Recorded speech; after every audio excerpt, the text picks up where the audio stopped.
Hello and welcome back to the Squeaky Bum Time Podcast. It's February 22nd. We missed our last show, and it seems a bear does indeed shit in the woods. In this episode, we will talk Fulham and the relegation battle. West Ham are kings of London. Can't believe it. My weird Brighton love. But first, we have to talk about implosions. One's expected, one's unexpected. Mike, your quick thoughts on the parallels between Liverpool and Spurs, if there are any.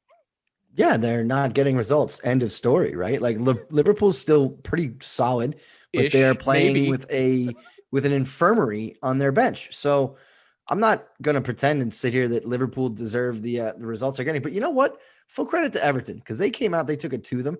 I'm not going to cry for Liverpool, but like Everton won that game. Bitch won't complain about as much as Liverpool's injuries as you want. Everton won that game. Yeah. And that's just the story, right? Like Spurs. Where do Spurs? How do Spurs connect to Liverpool? Is there any connection? Are they completely the opposite? Is there just like no? Let's say if they swapped managers, what would happen? Klopp would kill everybody in the room. But no, I think, by the way, I think Jurgen Klopp changed. They were like, nobody wanted to talk about the fact that they were both linked with mediocrity for 25 years. And then Jurgen Klopp shows up and changed everything. Yeah. Which actually they were still linked then because we had Pochettino. The only difference, in fact, the schism is when Liverpool decided to support their manager and Spurs were like, we're going to build this stadium. And as Pochettino has now famously said, you can build a beautiful house, but you have to have some furniture in it. Right. So that's where the link ended. And as we know, in recent history that supports that. But I don't know. I don't know what to make of the of your team, the West Ham. The thing is that like they played like dog shit for a half. They brought on Gareth Bale and Dele Alli, and they played really, really well. They should have got a draw.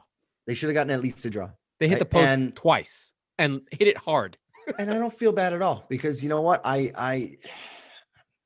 We're acting surprised, right? No, we're acting surprised that Eric Dyer and Davinson Sanchez are fucking terrible defenders. We're acting surprised that the weird thing is they beat the shit out of this who gives a fuck team in Europa League on Thursday, 4-1. Yeah, it's not Wolfsburg, it's Wolfsburger. Yeah, great. So they beat a fast food restaurant staff, right? Terrific. So awesome. Good job, guys. But where is Wolfsburger anyway? Do you have any idea? It's next to Wendy's Burger. I don't know. But that's a bad joke, but I enjoyed it a lot. I appreciate it. That's uncomfortable. It was right off the cuff. Yeah. They all talked about Thursday, Friday, Saturday. Bale's going to start. Dele's probably going to get some minutes, blah, blah, blah, blah. That none of that shit was true. None of it. So and then he panics. He brings him on at halftime and he's like, all right, get in there and get off there and be somebody. Like, the fuck are you doing, man? So you've got one win in your last 5. You've got 4 losses in your last 5. It's not good. It's not great at all. It's not good. So yeah, it's not good. But let's run through the table. We'll sort of cover the last 2 games just real quick. I'll read them off. What's weird about this week is that normally this would have been a something week with City playing Arsenal, but City just never get out of first gear. The first 10 minutes, they kick the shit out of Arsenal. Right. They score a goal. Arsenal are essentially panic stations to try and figure out how to not get blown out. And in doing so, they do solidify their game, but essentially stop being able to attack or do anything. Mm-hmm. So in the first 5 minutes, Raheem Sterling, who's 5'7", gets between Rob Holding, who's 6'2", on an amazing cross, pops it in, 1-0 to City. City cruise. They literally cruise the rest of the game. And this is the new City. I mean, I know that it sounds ridiculous, but they defended the whole game, and John Stones fucked up Pierre-Patrick Aubameyang. He muscled him off the ball twice. One time, a shoulder-to-shoulder challenge. He literally was running next to him and just threw him off the pitch. And I was there for it because, for City fans, there are players that we like. We have the international flavor. There's all this stuff. But John Stones is one of those guys. He's English. He's on the team. He represents some connection to what's English about Manchester City, which isn't much. And he's that guy. So when he plays well, it feels a little bit better. Raheem Sterling's also English. Always feels a little bit better to have the English guys do well. Foden didn't play, but it didn't matter. I mean, City played without a striker. KDB as a false nine. He was on the pitch. He was rusty, made a couple of incredible passes that would be better passes than any player in the league would have made. He just kind of makes them casually. And, City Cruise, they're now on some ridiculous number in a row. I think it's 14 in a row. Yeah. 18 in all competitions. They're 10 points clear, and it feels like 20. It feels like I still can't really fathom it. I feel like this COVID has warped time, and I felt like I was petrified this team was falling apart in November, but they literally just stepped on the gas and were just gone. And all the other teams collapsed around them. There's one test left, and it's coming up in 2 weeks, right? They play Leicester. So there's 2 tests left. In 2 weeks they play United at home. They get a result there. Listen, Leicester is not losing catching to them. Fucking United. Well, they're not losing. Put it this way: Leicester is not catching them. They might lose to Leicester. Hell, they did already this year. No, Leicester's not catching them. So my point is that the title comes down to at the Etihad, March 7th, Man City, Man United. I agree. I'm not saying that they will. Yeah. What I'm saying is that it's over. But then it's like, okay, it's almost mathematically. And then speaking of United next down the list, their last 2, they drew against West Brom, which is just like brutally bad. I mean, West Brom are terrible. I mean, to be fair, City drew against West Brom the last game of Slaven Bilic when they played the way they should play, which is attacking. And they got a draw. And then they beat Newcastle, who they shouldn't have. Alan Saint-Maximin, we at this point in the season, we have to find players and little things that make us happy. Me with Brighton and them driving me fucking crazy. And and Alan Saint-Maximin is literally electrified. He gets the ball. He goes insane. He would probably drive you nuts if he was on your team. Oh, I would hate him. Here's the thing. That's the kind of guy Spurs need. But he would never play for Mourinho. Mourinho would be like, fuck you, go away. Pochettino would hate him. Pochettino almost drove Sonny out, by the way, or the inability, because if you're all flair and no substance, right? Like you're not good. You just you're fucking around in the street corner. He's so fun, and he hit the post twice. And he's a good player. He had this zero backlift shot. The thing is, the way that Newcastle play is, it's just like, we'll defend. Someone get it to Saint-Maximin and see. Yeah, they're Crystal Palace in disguise. Yeah, right? Exactly. Although that's Palace fucking won today. I have to do it. It'll be at the end. We'll talk about them. Leicester, I realized this when I shared some stuff about what the table looked like when Spurs were top of the league. Leicester are the only team still in the top 4 from that November 21st date. Is that right? Been there the whole time. Let me guess the other 3. It was Everton. It was Liverpool. It was Spurs. Yeah, well, it's Spurs, obviously. Oh, right. Oh, and Leicester, right. Yeah, right. Yeah. Yeah, Leicester have been there the whole time. So they have this consistency. They've battled some injuries. I haven't seen Fofana in a while, which is upsetting because he was really good. Just got hurt. Yeah, but now they have Soyuncu. They have depth. Somehow Johnny Evans, who is one of the last of Ferguson's Man United players still out there, is still playing and still good. Even though he seems to be the guy who fucks things up, even though he's their calming influence. And then, of course, the biggest thing we have to talk about is West Ham. It's unbelievable. I mean, I fucking it is an achievement. West Ham. You hate West Ham. How can but you I'm hate not, West Ham? Because I'm Spurs. Oh, because you know why? They're like if West Ham fans are what Chelsea fans think they are and wish they were. And they're actually tough. Yeah. And they deserve this. That's why I'm mad. It's not like it's November 15th and it's a fluke and shut the fuck up. You're going to be 10th in 2 months. No, they got a shot, man. And there's no reason they can't do it. Listen, I look at Chelsea and they're only 2 points back. And I'm like, yeah, but Chelsea's a total kind of mess at the moment. Liverpool are a functionally much better team, even hurt, than West Ham, but they're 5 points back. We're starting to run out of real estate here. Yeah. So the thing with West Ham is they are the team in this group. right? You feel like City are cohesive. They're somewhere else. They're talking about the Bayerns. They're talking about, Wait. If you mean the top 4, or do you mean like 4 to 8? yeah, the 4 to 8 range, or the Yeah, London I agree with teams, this. or whatever, right? Like, they are the cohesive unit who know who they are. They are in the model of Moyes. They have some consistency of who the team is. Like, they've been adding guys, but it's the same unit, right? Like, they've been playing well since the lockdown ended, right? Yeah. They were going to go down, and then they just were like, oh, we needed this break. We got this. We're gone.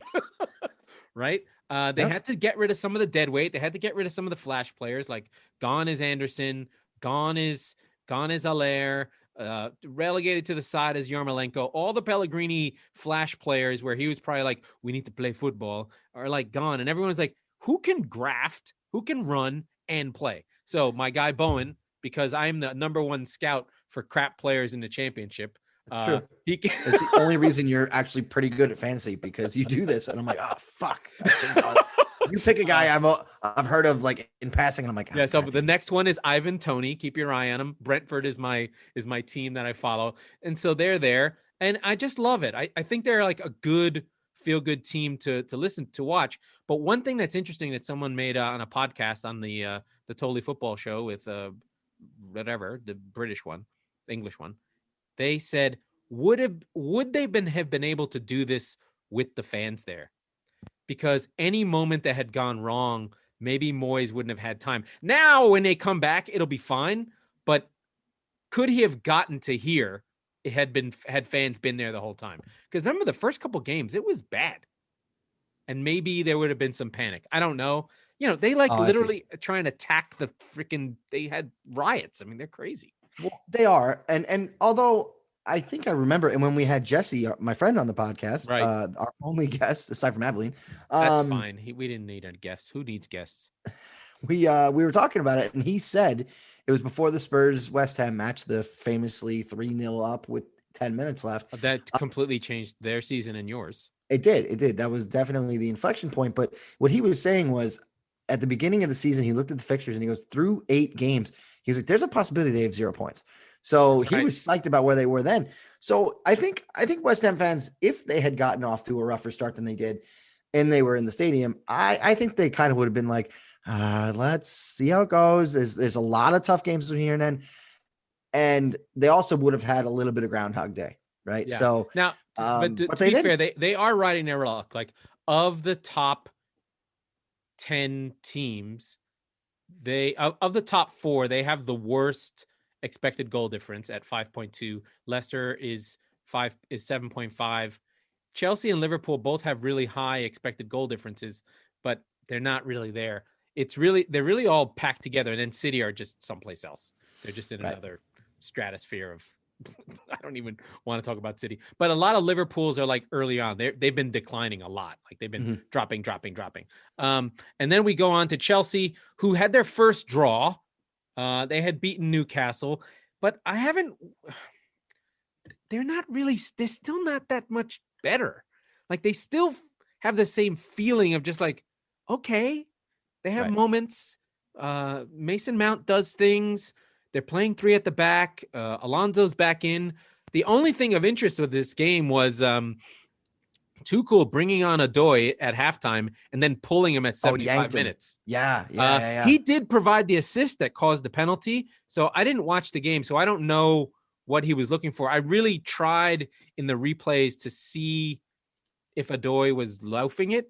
And there were some moments where he kind of just was like, but that's what forward players do. And you can see a guy doing what he was doing the whole time. So I'm not sure what the instructions were. I saw something where Tuchel is kind of walking it back and being like, oh, I talked to the player and I fucked up. But he's a high-strung guy. He just looks like somebody who would freak out.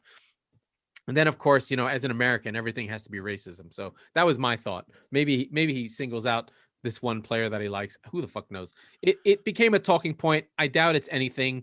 Maybe it'll be something. Maybe Tuchel doesn't want to have a Neymar problem again, especially because Chelsea as a team tend to the lunatics are running the asylum. They really will fuck a manager if they can. Oh yeah. And going back to Mourinho twice. Yeah. So we'll see. Maybe he's trying to step in. I mean, I think, no one would doubt that. I think Chelsea, pound for pound, probably have the best players of the group aside from City and United. I think United have really good players, but in that secondary group, that 4 to 9. Yeah, they seem to have the best players. Like if all of a sudden, sure, they take off, who knows? But how do you get it out of them? They've had a manager change. I don't know. Then we're on to Liverpool. Hold on. Let me get in on Chelsea for a minute. Oh yeah, 1 second. Okay. Two things. They're not going to take off, and I'll tell you why. They're playing against United. They're playing against Liverpool. They go to Madrid. Right. He had a good easy run. Right. Now he's got the tougher run. Yeah. He's got Atletico. Then, like I said, home United, at Anfield, Liverpool, obviously, home to Everton. And then the second leg against Madrid. Bang, bang, bang, bang, bang. Right there. 5 games, all brand name. Oh, shit, these guys are coming to town. So we'll see. We'll see if he's still breathing in Champions League. We'll see if he's still even relevant in the top 4 race. It'll probably be hard not to be, even through those results. The thing that's weird is like they should be favored against Liverpool. Yeah, sure. But what does that mean, right? Like in context of this season. They should be an even match, right? It should be even. Realistically, right. So they've got a couple of really, really tough ones coming up. So we'll see. I could see them again. Chelsea, Liverpool, Everton are all 3 points separated right now. I don't see. I could see them all being locked after the next 3 match weeks. So yeah, I mean, this is the part that's interesting, right? What happens after City. All these teams are relatively evenly matched. I mean, Liverpool should be the class of the group, and we're on to them. They lost to Everton for the first time in 22 years at home.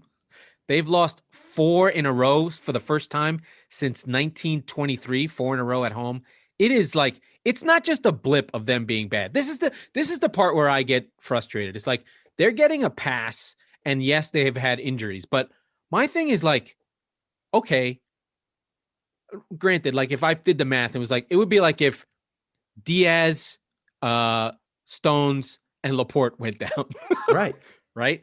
And then we put in Fernandinho, he got hurt. And we put Bernardo. in Rodri, and he got hurt. Right. Right. And then Bernardo got hurt on the wing. Right. You're like, oh, this guy's really coming out of nowhere this year. Nope. Just kidding. He's down. Yeah. I'm just like, it's 35 points off. Yeah. That's a lot. Like, yeah. And then the other piece is like, Klopp, you're a good manager. Play differently. I don't care. Like, yeah, I mean, just every once in a while. Or play the young center backs. Like, okay, you have guys that stink. Play young center backs, but put your midfield as your midfield and just protect them. Like, the idea that they have to play the old way makes no sense to me. Or on the flip side of that is, I seem to recall a team with Salah, Mane, and Firmino that did not have Van Dijk, did not have Alisson, that was the most frenetic, lunatic attacking team I've ever seen in my life. The first Salah season when he scored 35 goals and they made it to the Champions League final, that's the Ramos smashing his shoulder team and Karius getting a concussion and they left him in. That team didn't have a good defense. It was Lovren. Well, yeah, it was Lovren and some other clown. Matip, right? No, I think Van Dijk was there, but from the second half of the season. So, but the first half of the season wasn't good. Like, that was a team that finished in the top 4. There's a different way to play. Play that way. Go back to that instead of trying to defend, because they can't defend. So, they just can't, though, right? They're just their legs have been whittled to the bone. They're shot to shit, and their brains are. They're just done. Absolutely. They're done. Like, you've talked a few times on this show about how, first of all, they won the Champions League. They came back. They finally won the Premier League. Okay, great. You got to find another gear and go do it again. That has got to be one of the most difficult things in a pandemic, in COVID, where Americans don't understand. England is locked down. Like, you can't leave the house. So I was not one of the best players, but I played on one of the best teams in high school in hockey in New York. And every game was like, we're going to fuck you up. We're going to try and hurt you. We're going to you have the target on your back. Extrapolate that to an actual professional sport, 5,000 times higher, right? Where you are the hunted. Yeah. And you are the hunted. You don't feel like running like you're being hunted anymore. Yeah. And then it's exhausting. Right. And then you get absolutely decimated by these injuries. So yes, you're right that these players did not exist in that side, and they were still incredibly fun to watch, and they were hungry. They're not hungry anymore. And now they've gotten used to their Cadillac in the driveway. Yeah. Cadillac's broken down. And I think one of the things that happened in the champion season, not the 97-point season, but the 98, 99-point season, they figured out that they couldn't play the high press anymore. And they started being defensive. Yeah. And they need to find that frenzy back, because that's how they'll be good. That will kickstart them, right? Klopp needs to get them back into, we are insane. We're going to win games 5-3.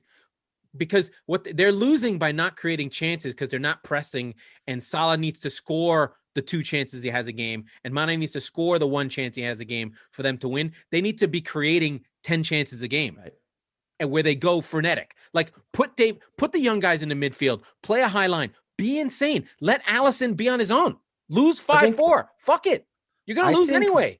One of the problems I think about that's not talked about enough amongst Liverpool fans, he's been a big frustrating thing, and he's been hurt too. Thiago, right? Yeah, there's a weird thing going on there. There's something going on. He was supposed to be the guy to come in, and everybody forgot Naby Keita's name, and everybody forgot about Oxlade-Chamberlain, and everybody didn't think about any of that, because he was going to be the link from the back to Firmino, and the front three, and he's not been that at all, even when he's been healthy. I think the other piece is that he's not a runner. He's there to unlock. He's supposed to be there, not De Bruyne. He's supposed to be their Ozil, right? Where he's weaker on that side, but he's a holder of a ball. He's a bring people to him kind of guy. He's not a Liverpool style. He's on a team that has to break teams down all the time guy, and not a team that's in defensive crisis and has to figure out new things on the fly. He's like, what are you people doing? Why do I have to do this? I want the ball. Where's our 75% possession? Yeah. And forget the defensive crisis for a second. Klopp's Liverpool was successful without the ball because they just hunted in packs and they took it. They're not doing that anymore. Right. Well, that's the whole point, is that they're tired and all that shit. Fine. But so more to the point with Thiago, he's not that guy. He's not that, or he could be, but he hasn't been for a long time. He doesn't want to be. Right. Yeah. And so this is the thing. They got him for a cut rate deal. He was basically one of the most heralded prospects ever to walk through Bayern Munich's doors. And they bring him through first and then Barca. Right. That's right. So the Bayern got tired of him. Like, fucking leave, dude. Here, what do they want for him? 30, yeah, fine. 30 million. Here you go. Get out of my sight. So this goes on to Everton. Biggest win they've had in a long time. 25 years. They get the classic, why are they acting like they just won the league? Because they did just win the league for them. Yeah. Fuck you. That's why. Yeah. Like Duncan Ferguson, who's like who's a classic crap footballer and is on their bench and goes nuts. And Carlo Ancelotti has to be like, dude, I'm 70. Don't fucking care of me. By the way, anecdotal story about Duncan Ferguson. Someone tried to rob his house in Scotland when he was younger. He beat both the guys up. Yeah. Oh, that's my hero. Yeah, he's your kind of guy. I don't think this team is that good, but they do play 4 at the back, 4 center backs across the back. Yeah, which is kind of fun. And they've now taken Digne and put him out on a wing because they don't have anyone to do it. Right. So, but he's so great. They scored their goal in one of the earlier games in the previous week against City off of Richarlison's leg. Also a fun game. My friends in Villa, slipping a little bit more inconsistent. Interesting part of this game, they lose to Leicester 1-2. But interesting little story. The other team found out Jack Grealish wasn't playing because the players on Villa took him off their fantasy team. Really? And that got out. They're like, wait a minute. Why is everyone taking Grealish off their team? He's dropping like a stone. So there's some controversy going around that in fantasy Premier League, which is more of a salary cap game where Grealish had been on it, he'd be part of you. Like he'd be a guy you captained the whole time. They found out people were following the players in their locker room that they were all dropping Grealish because they knew. And this became a controversy. That's wild. That's wow. And now there's a little bit of a narrative around that, which is great. Hold on real quick. We've gone from Joey Barton level shit where he's just like, he's shaving points everywhere he can, to now my friends and my teammates are taking me out of their fantasy lineup, which, by the way, after the 4th week, you're not going to win. It's just irrelevant. Like, it's salary cap. You're playing against the entire fucking world. Yeah. That's another like huge. Yeah, but they have the captain and the vice captain thing. Yeah. They've got their shit. But like, it's, you know what it is? It's easy. It's got good UI, and that's why people do it. I love doing that shit. I obsess over it. Like the first 2 weeks of the season, by September 20th, I'm like, I fucking don't. Oh, who do I even have? I don't give a shit. I don't understand. So, but there's a little bit of a controversy. So Dean Smith banned the players from playing fantasy on the team because I'm sure he's afraid they're going to get nailed for like gambling stuff. Oh, so yeah, that's absolutely. Fun. And they still have a game in hand. They still have 2 games in hand. So they're still up there, but they're slipping. Right there. Their ratings are slipping. No, but in terms of like the cream rises, like over the 38 game season, your level gets found. As much as we've loved Villa, a couple draws here, a bad stretch, you start to find your level. And this brings us to Spurs. Spurs are 9th. What a terrific segue. Yeah. Okay. And they should be 9th. Anyway. So then, I mean, we talked about. Here's the thing that's amazing, right? Their expected goals, 30.5 for, 30 against. They're literally a 500 team in the middle of a 20 team table. They're right. It's to the point now where they're overachieving by some margin. Right. They had overachieved with the Sonny Kane connection in that first 15 games. And they were insane. To say that, okay, they lost 4 out of the last 5. To say that they are now going back to where they belong, no, they're still elevated, right? Because they don't play games to win them. They play them not to lose them, with a side that costs as much as anybody. Is Sissoko hurt? Where did he go? What happened? I don't know where he went. I don't know where Toby Alderweireld went. I don't know whose wives they've been fucking, but it's somebody because important. They were successful with Højbjerg and Sissoko playing basically as extra center backs when they played 6 at the back. Well, because you basically told Aurier, don't even look at the defensive side of the field, right? So he's been banged up. That's not the point. My question for Spurs is, when do they envision it getting better? Forget this season. It's not relevant, right? The reports are coming now. You're 9 points off the pace with a game in hand. Okay, whatever. 6 points. Let's call it optimistic. You are not going to catch 6 teams. That's just not going to happen. They're not better than those teams. My nightmare is they're going to be mired in 5th in Europa League again, which, by the way, they're going to be at least quarterfinalists on a bad day for that. So that's my nightmare. They're going to get into Champions League. They're going to get their trophy. They're going to pretend like this was a successful season, and it's mind-boggling, right? What's going to happen is he's going to get into Champions League. He's not going to have any money because of the pandemic, and Levy's already said that there's going to be they might have to sell somebody big. And by the way, you know who's lining up for Harry Kane? Mauricio fucking Pochettino in Paris. So now, what are you going to do? You're going to get worse than you are now. Well, they'll if they're smart, they'll sell Son. But they're not. I would do it in a heartbeat. They'll sell Son for a big number. Yep. To fund everything else. But my concern is actually, I know they can't sell Kane. Kane is the one who's declining. Sorry. No, he's not. Dude, Son. Well, I mean, physically. Yeah, because he gets the shit kicked out of him. But like, Son couldn't hit water if he fell out of a fucking boat in the last month. Yeah, but he hasn't had much service, hasn't much time on the ball. Anyway, he's the guy who can disappear. But real quickly. Yes, because he doesn't do other stuff. Yeah. Yes, he's going to be the guy who has to go if there is somebody, because otherwise you're getting worse, not better. So riddle me this. Jose Mourinho gets the exact same team, if not a lesser team, for next season. He goes into his patented 3rd year at a club, and it all comes off the rails by Thanksgiving. Yeah, sure. That's going to happen. It takes us to our friends at Arsenal, who are behind Spurs. So that's good. It is. And they've lost 11 games. I mean, that is a fuck ton.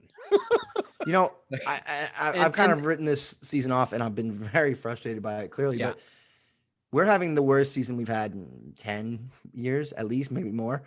And Arsenal still can't get by us. And I think the sad thing is because I listened to Mo He's the only Mo from Arsenal Fan TV. Uh-huh. He's the one guy who's reasonable. He gets mad and whatever. But he's not insane. I like that he wears Free Palestine patches because I like to stick it to the yids on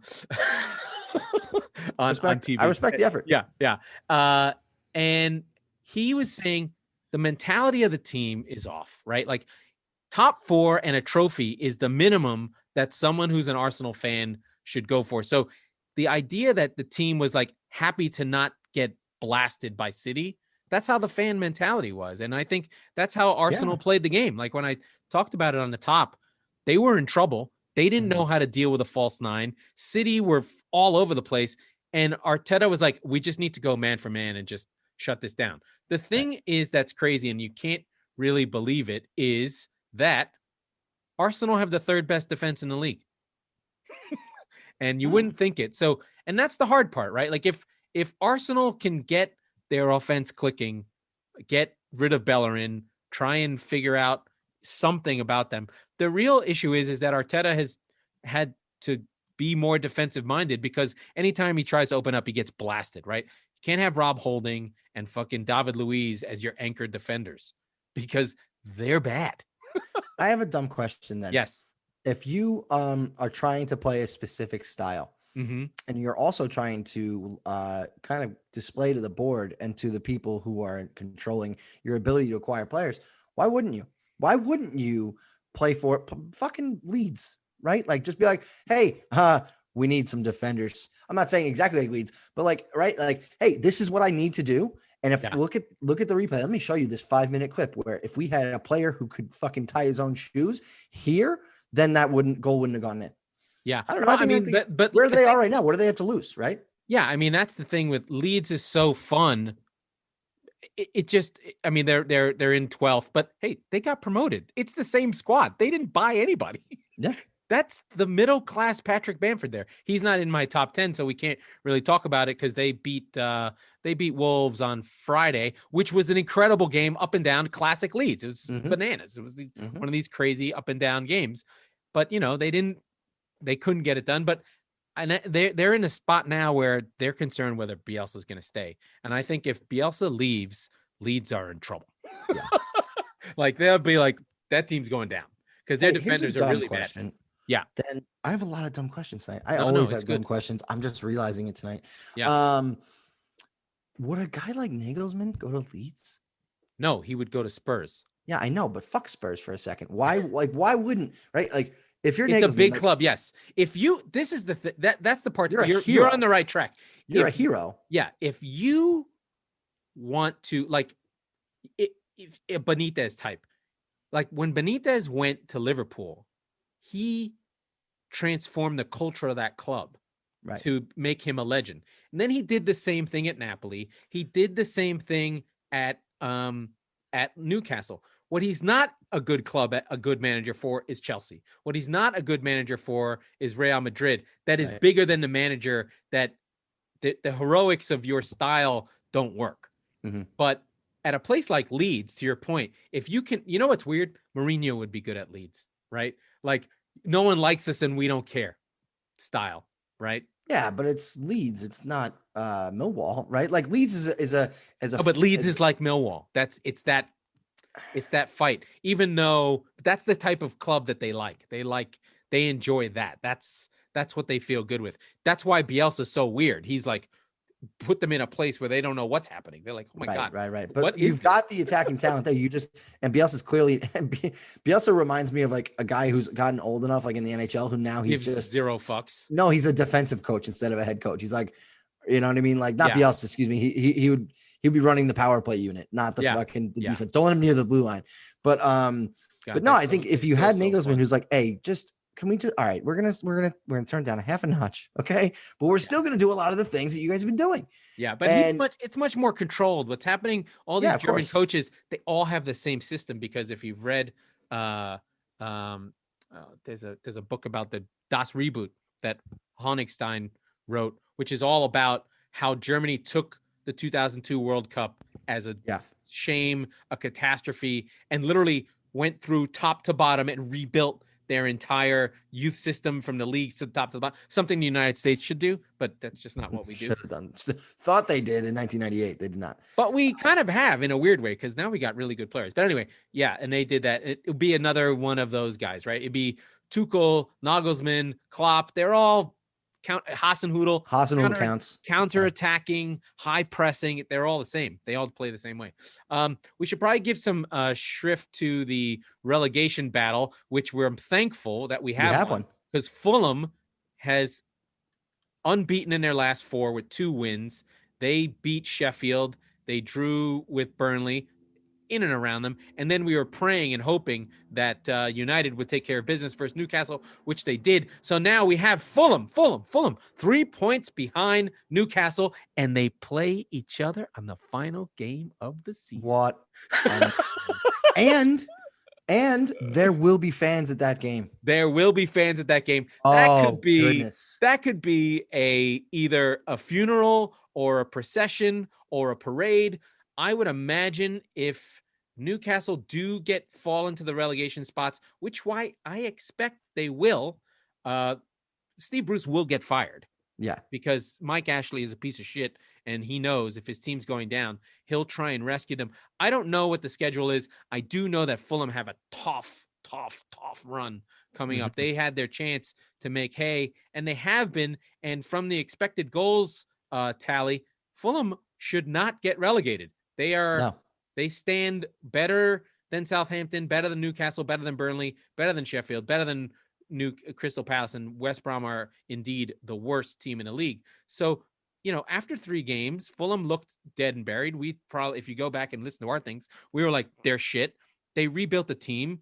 Scott Parker, somehow, even though he sounds like the lead singer of the Streets, and you can put his press conferences to the beats from that band, he got this team turned around. He's got former City defenseman Tosin Adebayo. He's in the back. Their midfield's actually really good between Anguissa and Reed.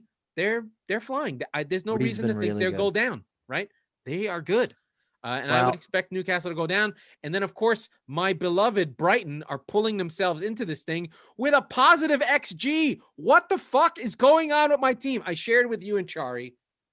They lost to Crystal Palace. They're rivals, weirdly, because they're like 10 miles from each other. Anyway, there's a whole rivalry between those two teams. That's weird because they shared a stadium. There was a lot of shit that went on. Anyway, that's a derby for them. Nobody else. They took 25 shots, had 75% possession, had 5 shots on target. They battered fucking Crystal Palace from pillar to post and lost 3-2 on a fucking overhead kick in the final minute by Christian Benteke. Crystal Palace took 3 shots. What the living fuck? They got early season citied. Oh God. It was like that Spurs game all over again. Remember that one? The 2-2. I remember that one. The handball that wasn't a handball when we first started going to VAR and we first applied the rule that fucked City to you guys from the Laurent goal. What the fuck?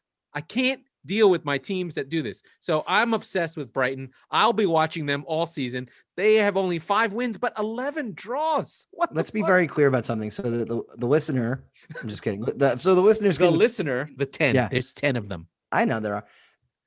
If you've gotten this far, you have clearly understood that despite being a Manchester City fan, the best team in Europe by a comfortable margin, Laurent loves sadness more than he loves anything. Oh, so I love it. To find something that is going to upset him and bring him to tears on probably weekly, if daily would be best case basis. So, but it's effervescent shit is my favorite.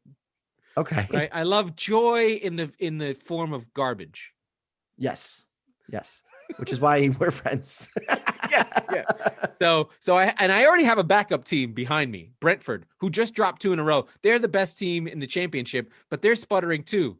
I'm petrified of the bees coming up. And as Chari pointed out, when and if Brentford come up, and if Brighton stay up, when Brentford plays Brighton, I don't know what I'm gonna do. It's going to be Reds versus Blues. It's going to be West London versus Brighton. What a dream. Wiggling the fetal position for 90 minutes. I still think that I'm not even kidding. Brighton is better than Spurs. Sure. Yeah. Oh yeah. The only difference is like 15 teams that are better than Spurs. I know. If Harry Kane was on Brighton, they'd be in the top 5. I'm serious. They'd be in the top 10. They'd definitely be. They'd be above Spurs. I mean, they're that good. Yeah. They are that good.